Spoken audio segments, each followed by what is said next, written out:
Nós sabemos que grande parte da energia que vem do Sol até nós é oriundo de reações de fusão de átomos de hidrogênio para gerar átomos de hélio, e que esses átomos de hélio depois serão utilizados para a conversão a outros elementos químicos, uma vez que o hélio é um átomo bastante estável.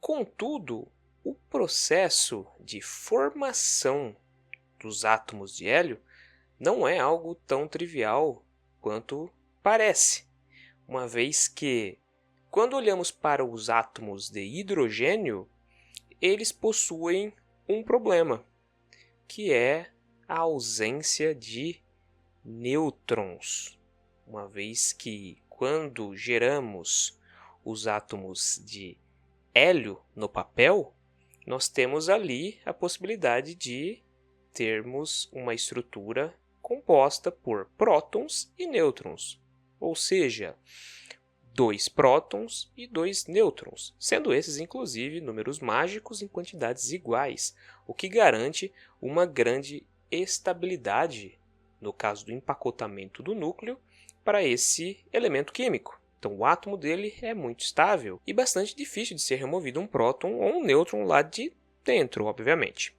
Então, dessa forma, há necessidade de questionar-se: como será que esse processo em que o Sol consegue converter átomos de hidrogênio em átomos de hélio? E a questão aqui é a seguinte: o processo não é tão simples quanto parece, pois podemos pensar, vamos somar 2 átomos de hidrogênio que vamos ter pelo menos 2 prótons no núcleo. Contudo, 2 prótons no núcleo, nós temos uma repulsão muito grande. Consequentemente, esse tipo de núcleo não existe. Há necessidade da presença de pelo menos um nêutron. Mas como será que isso acontece? Como será que é possível surgir esse nêutron no núcleo?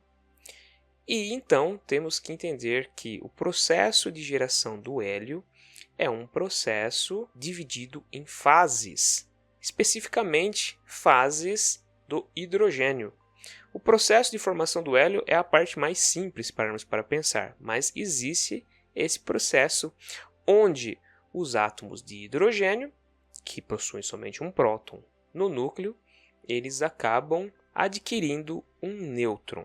E como então se dá esse processo? A ideia é a que os átomos de hidrogênio eles tendem a se chocar, mas não para a formação da molécula de hidrogênio. Eles acabam se chocando, tendo o átomo de hidrogênio, formado por um elétron e um próton, e somente o próton de um átomo de hidrogênio, ou seja, é uma espécie protônica.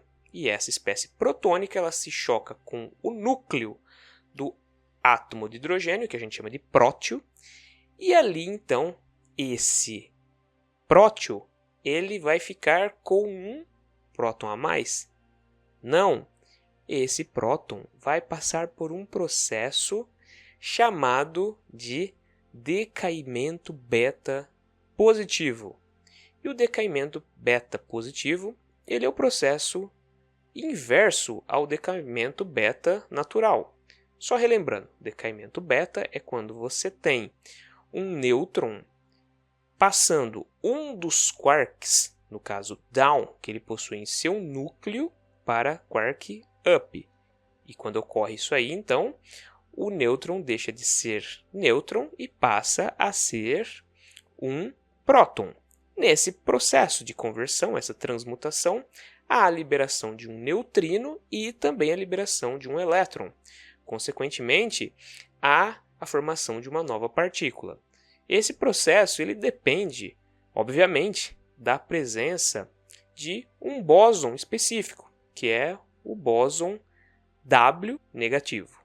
Especificamente, agora no processo, para fazer com que esse próton passe a ser nêutron, existe a necessidade de fornecimento de energia, obviamente, bastante energia, e No caso, em vez de ocorrer a liberação de um elétron e de um neutrino, ocorre a liberação de uma outra partícula, uma partícula que é bastante diferente. Nesse caso, a liberação de um pósitron. Então, quando ocorre o processo inverso, ou seja, o decaimento beta positivo, se tem a conversão de um dos quarks do próton, um quark up no caso, a um quark down. E esse quark down, então, na somatória vai ficar com 2 quarks down e um quark up, levando à formação do nêutron. Contudo, há a liberação de uma antipartícula, especificamente o pósitron. Daí que vem a ideia de que o processo é um decaimento beta positivo, uma vez que há a liberação dessa partícula, que no caso é o pósitron. O pósitron ele é uma espécie de um elétron, ou seja, ele é um lepton carregado, só que em vez de ele ser carregado negativamente, ele é carregado positivamente, sendo, obviamente, a antipartícula do elétron. Sendo assim, então, esse átomo de hidrogênio ele deixa de ser um prótio, né? A espécie prótio de hidrogênio.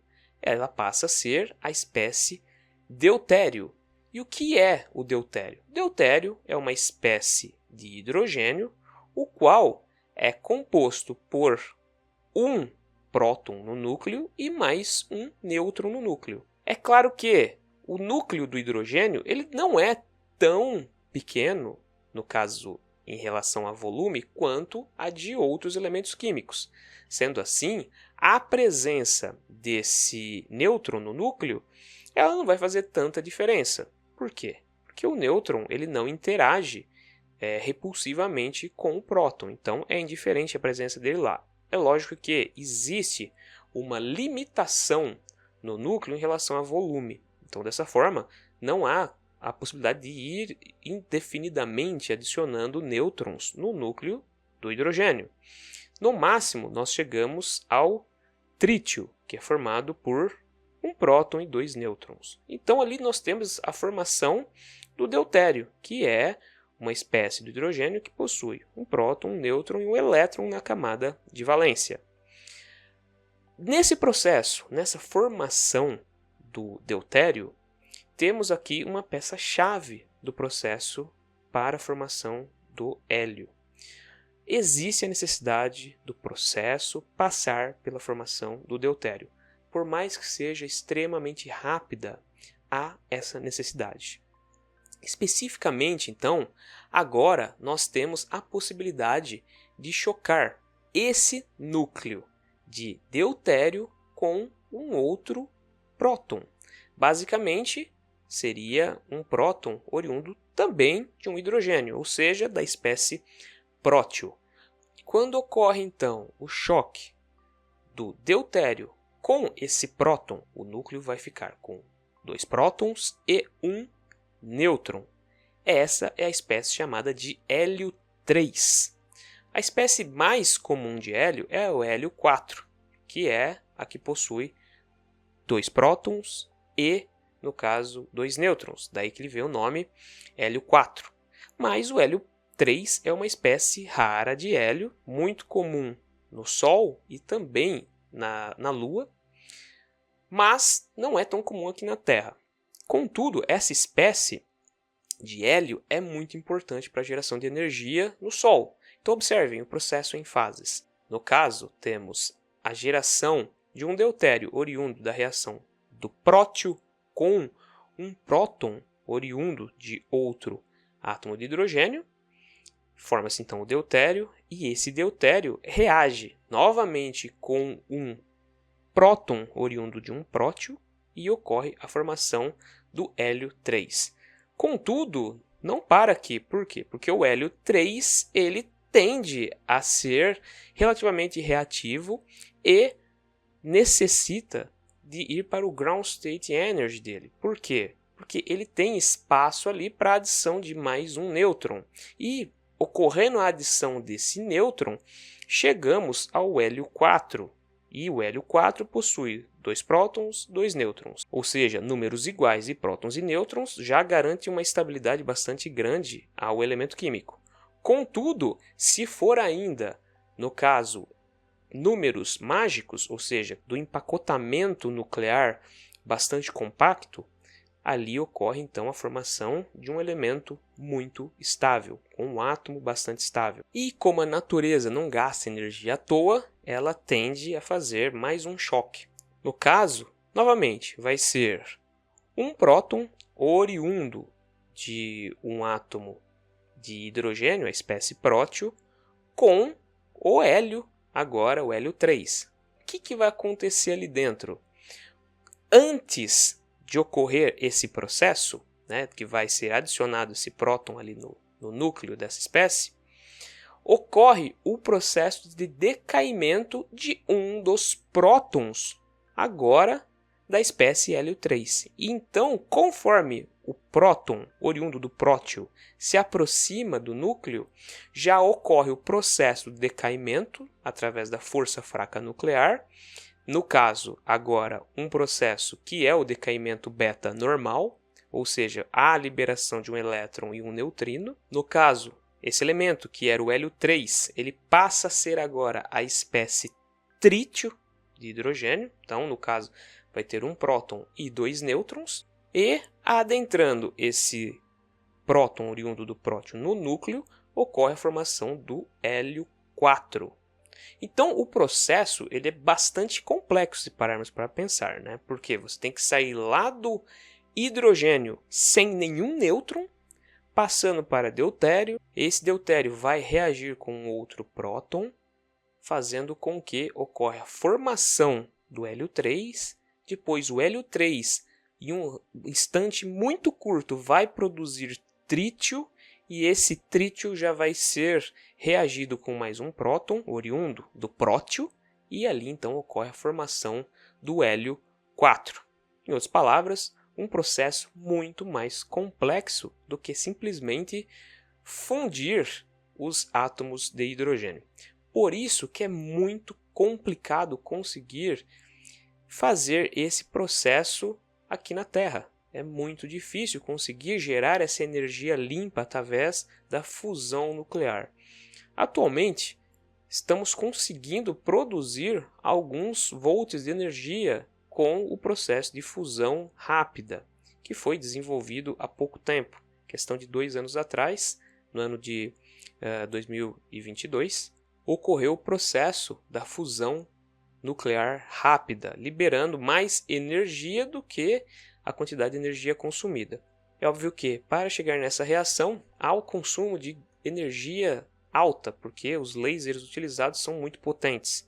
Mas a quantidade de energia liberada é maior do que a que foi consumida. Então, nós temos aqui uma ponderação positiva de energia.